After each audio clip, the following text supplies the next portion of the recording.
월요일 아침에도 예배 잘 오셨습니다. 같이 기도하고 하나님 앞에 예배드립니다. 좋으신 하나님 감사합니다. 한 주간이 시작합니다. 한 주의 시작을 하나님의 말씀으로 시작하게 하시니 얼마나 감사한지 모릅니다. 하나님 이 예배 드리면서 하나님은 살아계시고 그 살아계신 하나님을 말씀으로 만나는 시간 되도록 인도하여 주옵소서. 감사합니다. 예수님의 이름으로 기도합니다.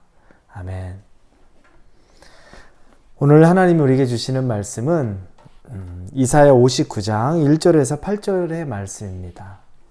이사야 59장입니다. 1절에서 8절까지의 말씀입니다. 이사야 59장입니다. 1절에서 8절입니다. 찾으셨으면 우리 같이 한 목소리를 읽겠습니다.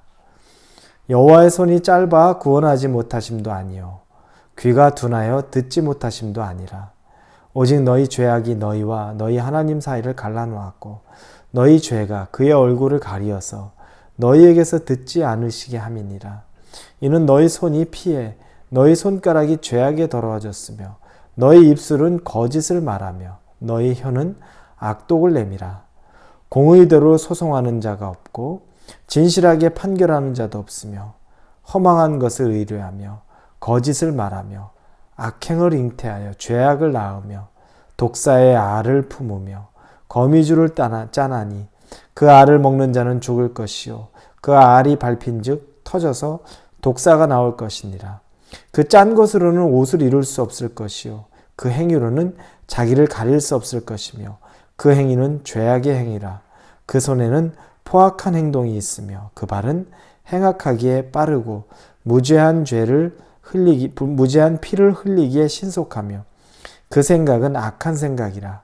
황폐와 파멸이 그 길에 있으며 그들은 평강의 길을 알지 못하며 그들이 행하는 곳에는 정의가 없으며 굽은 길을 스스로 만드나니 무릇 이 길을 밟는 자는 평강을 알지 못하느니라.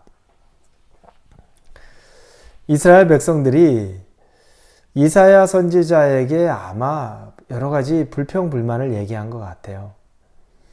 하나님에게 우리가 구했는데도 부르짖는데도 하나님이 듣지 않으시고 듣지 않는 게 아니라 오늘 1절에 보면 귀가 둔하여 듣지 못하심이 아니요 이렇게 말합니다. 그리고 손이 짧아 구원하지 못하심도 아니요 이렇게 말합니다.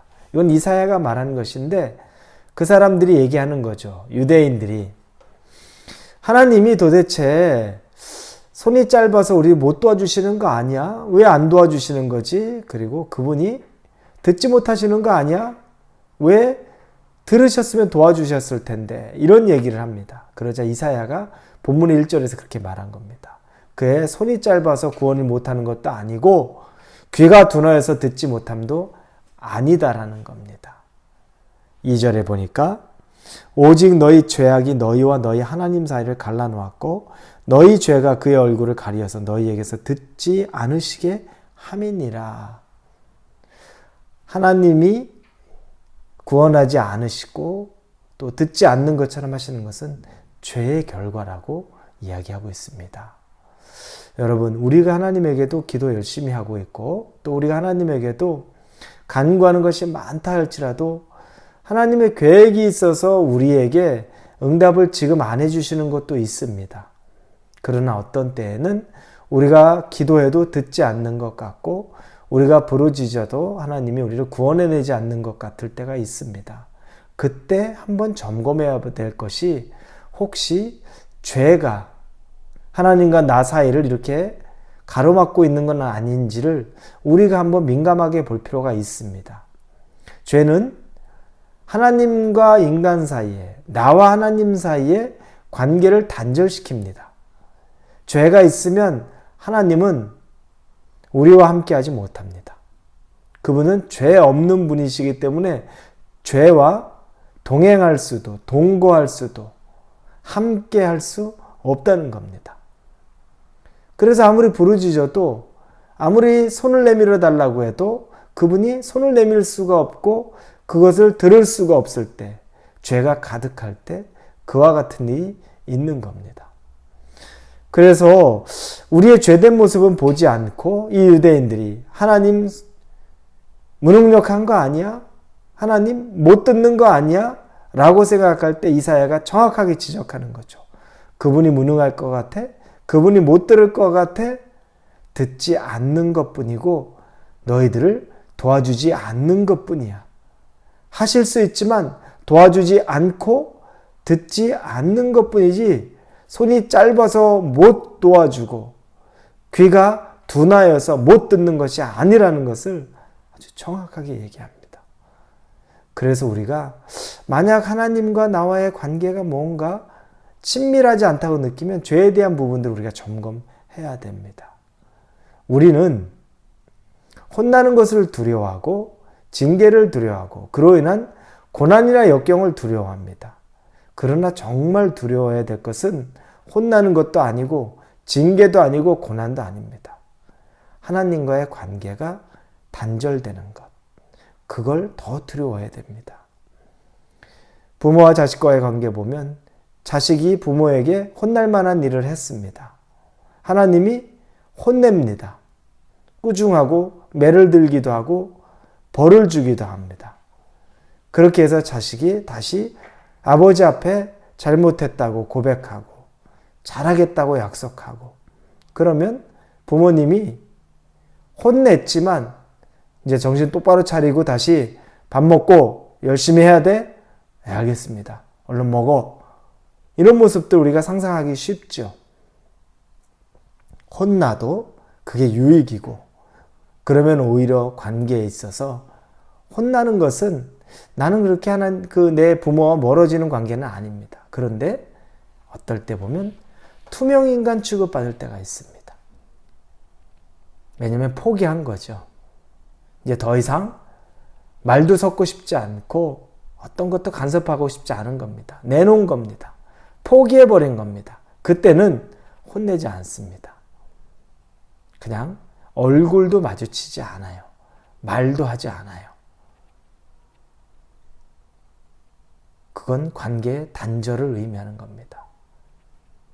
징계가 있다면, 고난이 있다면 그건 아직도 하나님이 나를 사랑하고 있고 나와 함께하고 있다는 증거로 보시면 됩니다. 힘들고 어렵고 괴롭죠. 그럼에도 그 증거는 나를 버리지 않았다는 증거입니다. 그러나 아무런 감동, 이 관계의 단절이 느껴진다면 이건 심각한 겁니다. 그래서 이 부분을 점검을 꼭 해야 됩니다. 이사야가 그래서 하나님이 무능해서도 아니고 손이 짧은 것도 아니고 귀가 둔한 것도 아니야. 다 듣고 다 행할 수 있는데 하지 않으시는 거야.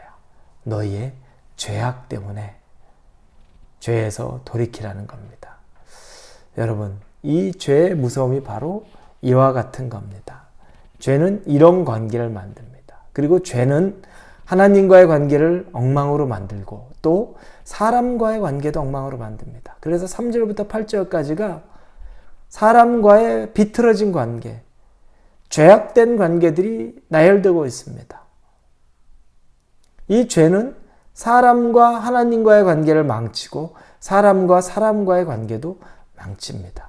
그러면 우리가 회복해서 회개해서 죄로부터 멀어지면 하나님과 나와의 관계가 회복이 되고 그리고 더 나아가 나와 주변의 사람과의 관계도 회복이 된다는 겁니다.